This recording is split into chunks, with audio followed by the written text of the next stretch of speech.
Good morning, all of you from Ashok Bhardwaj. Welcome to again new SS class, lesson number 9. Lesson number 9, livelihood in urban areas. शहरी क्षेत्र में आजीविका. 6th standard 3rd book, social and political life.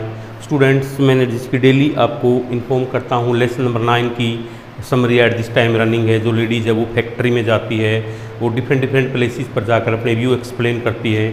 तो वो factory में अपनी मौसेरी बहन के साथ गई थी, जहाँ पर एक उन्हें कपड़ों पर जरी करवानी थी.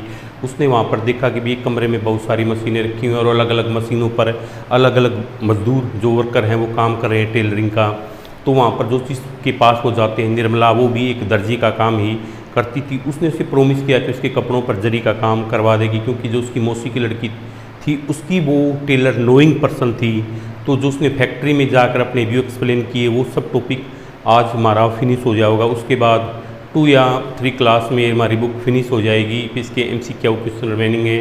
I will discuss with you in next class. So let us start today's remaining topic lesson number remaining sub topic lesson number 9 in factory, यानी इन द फैक्ट्री में. देखो क्या होता भाई, जब काम भाई उस निर्मला के बारे में एक्सप्लेन किया गया. निर्मला क्या भाई काम को उसको कई बार मतलब उसको काम इतना हो जाता था भाई, अप्रैल से दिसंबर तक उसके पास काम होता था, लेकिन कई बार काम जल्दी निपट जाता था. तो कई बार जब तो जल्दी घर आ जाती थी, लेकिन जब काम जल्दी का होता था, लेकिन उसको ये होता था ये काम आज जल्दी करना ही पड़ा. काम जल्दी का होता, एतवार को भी, संडे वाले दिन भी उस निर्मला को क्या भाई फैक्ट्री में सीइंग मशीन यानी जो बिजली से इलेक्ट्रिक ऑटोमेटिक मशीन नहीं होती जो बिजली से चलती है, तो वहीं पर उसके कपड़े सीविंग का क्लोथ सीविंग का काम करने के लिए उसको जाना पड़ता. जब काम जल्दी होता था संडे को भी उसको जाना पड़ता था. संडे उसका ऑफ नहीं होता था.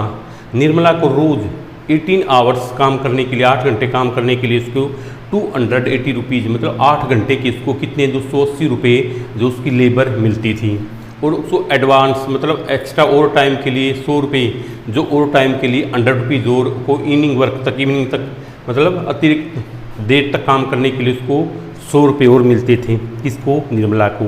और जब जून तक काम खत्म हो जाता, जून में जब काम फिनिश हो जाता था, तो ये मालिक क्या करते थे, क्योंकि इतनी उनको टेलर्स की या लेबर की रिक्वायरमेंट नहीं होती थी, तो उसमें से क्या वो दर्जी होते थे उनकी संख्या को वो घटा देते थे, उसको कम कर देते थे. तो उनमें जो उसकी और रिटैचमेंट होती है, छटनी बोलते हैं जिसमें, तो उसमें स्क्रूटनी में तो क्या होता था भाई, छटनी होती, स्क्रूटनी में उस निर्मला को भी निकाल दिया जाता था. हर साल करीब 3 से 4 महीने लगते, मतलब एवरी ईयर्स 4 या 3 मंथ्स के लिए निर्मला के पास कोई काम नहीं रहता था. निर्मला की तरह ज़्यादातर और भी ज़्यादातर कारीगर अनियमित रूप से मतलब कोई नियमित रूप से काम में लगे हुए थे.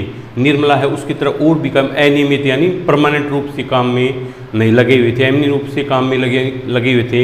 मतलब उनको काम पर तभी आना होता था जब मालिक को वो जो निर्मला है और दूसरी जो अदर जो टेलर्स थे वो भी इसी काम में लगे हुए थे, लेकिन उनका वर्क वो है वो परमानेंट नहीं था. यानी जब ओनर को रिक्वायरमेंट होती थी वर्क की, तभी उनको वो उस पर बुलाता था, उनको मजदूरों को ये जो टेलर हैं मजदूर हैं जो उसकी फैक्ट्री में काम करते तभी उनको मिलाता था. उनको रोज़गार भी तभी मिलता था जब ये भी श्योर नहीं कि भी उनका रोज़गार जो है वो परमानेंट था. जब मालिक के पास जो फैक्ट्री का ओनर था उसके पास काफ़ी मात्रा में काम आ जाता था, तो बहुत सारा काम मिलता था, तो तभी वो उनको रोज़गार मिलता था. जो साल के कुछ बचे हुए समय में उन्हें निर्मला है या दूसरे मजदूर हैं, जब उन्हें कोई काम नहीं मिलता तो उन्हें अदर वर्क सर्च करना पड़ता था. क्योंकि देखो हर किसी पर्सन को अपने परिवार को पालने के लिए, इनकम गेन करने के लिए, तो भाई उसको अदर वर्क भी सर्च करना पड़ता था, उन्हें दूसरा काम ढूंढना पड़ता था. जब उस फैक्ट्री में काम नहीं होता था, कुछ महीने जो बेकार होते थे उनके पास भी इसमें मतलब फैक्ट्री में कोई काम नहीं है, तो उस बचे हुए साल के महीनों में उन्हें अपना अदर वर्क सर्च करना पड़ता था. निर्मला की तरह की नौकरियां स्थायी नहीं होती थी. निर्मला की तरह की नौकरियां जो निर्मला जिस जॉब पे लगी थी वो परमानेंट जॉब नहीं थी. अगर कारीगर जो मजदूर हैं टेलर है अपनी तनख्वाह के बारे में मालिक से इस मैटर में पे के बारे में वे आप उनको ज़्यादा पे नहीं दे रहे, इससे हमारी मतलब जो इनकम है वो बहुत ही कम है, तो फैमिली को बड़े अच्छे तरीके से हम उसको परिवार को रन नहीं कर पाते. अगर वो सैलरी के बारे में इस मैटर में डिस्कस करते थे तो उन्हें निकाल दिया जाता था. मालिक जो होता है ओनर होता है उनकी सैलरी के इनके बारे में जो कंप्लेंट है उसको एक्सेप्ट नहीं करता था और उनको निकाल देता था। और उनकी जॉब की भी कोई श्योरिटी नहीं होती थी, नौकरी कोई सुरक्षा नहीं होती। अगर उनको मिसबिहेव करते तो उनके बचाव के लिए कुछ नहीं। अगर उन्हें मान लो अपने ओनर से मिसबिहेव कर दिया तो उसमें उसके को मतलब ये मतलब उसके लिए माफ़ी की कोई भी मतलब लिमिट नहीं होती थी। भाई कुछ ठीक है, उन्हें मिसबिहेव कर दिया तो उसके अपने बचाव के लिए वो कुछ भी कहना चाहे तो इस तरह का कोई प्रोसीजर नहीं था कि भाई वो अपनी सफाई में कुछ बोल सके। तो ओनर है वो इनकी इस तरह की रिक्वेस्ट को कंप्लेंट को नहीं सुनते थे और उन्हें काम से निकाल दिया जाता था। उनसे बहुत लंबे समय तक रोज़ काम करने की उम्मीद रखी। देखो मालिक है, उनको पता था इनको काम नहीं मिलेगा इसी फैक्ट्री में, तो मालिक उनसे जो काफ़ी लॉन्ग टाइम तक वर्क करने की होप भी रख सकता था। उदाहरण के लिए for the example powerloom factory, powerloom जिसमें स्वचालित ऑटोमेटिक मशीन होती है जो कपड़ा सिलने का काम करती है। पावरलूम फैक्ट्री में मजदूर जो लेबर होते हैं दिन और रात की पालियों का मतलब होता है भाई शिफ्टों में वर्क काम करना। जैसे कि आज शिफ्ट ए की है, से इतने टाइम से इतने टाइम तक शिफ्ट सी की ए की ड्यूटी है, इस टाइम टिल इस टाइम टू इस टाइम तक शिफ्ट बी की ड्यूटी। इस तरह तो इन पावरलूम फैक्ट्रियों में जो बिजली से मशीन चलती है कपड़ा सिलने की, तो इन फैक्ट्रियों में जो लेबर होते हैं दिन और रात की पालियों में 12 आवर्स 12 घंटे तक काम करते थे। लेकिन वो काम वर्क को कितने 12 आवर्स तक करते थे, लेकिन उन्हें 8 घंटे से ज़्यादा काम करने की मजदूरी अलग से नहीं मिलती थी। मान लो देखो वो 12 आवर्स वर्क कर रहे हैं बट उनको जो लेबर है ओनली 18 आवर की मिलती थी।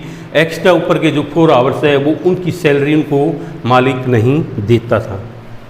ओके स्टूडेंट, जो थ्योरी की हमारी क्लास रनिंग थी लेसन नंबर 9 शहरी क्षेत्र में आजीविका लिवलीहुड इन अर्बन एरियाज, इसकी जो ये सब टॉपिक था हमारा इन द फैक्ट्री, ये हमारी फिनिश हो गया है। Next topic sub topic start करेंगे नेक्स्ट क्लास में। I hope you must have enjoy today's class. Meet you tomorrow in next class with remaining sub topic of lesson number 9। So thanks for this cooperation. जय हिंद, जय भारत, जय हरियाणा।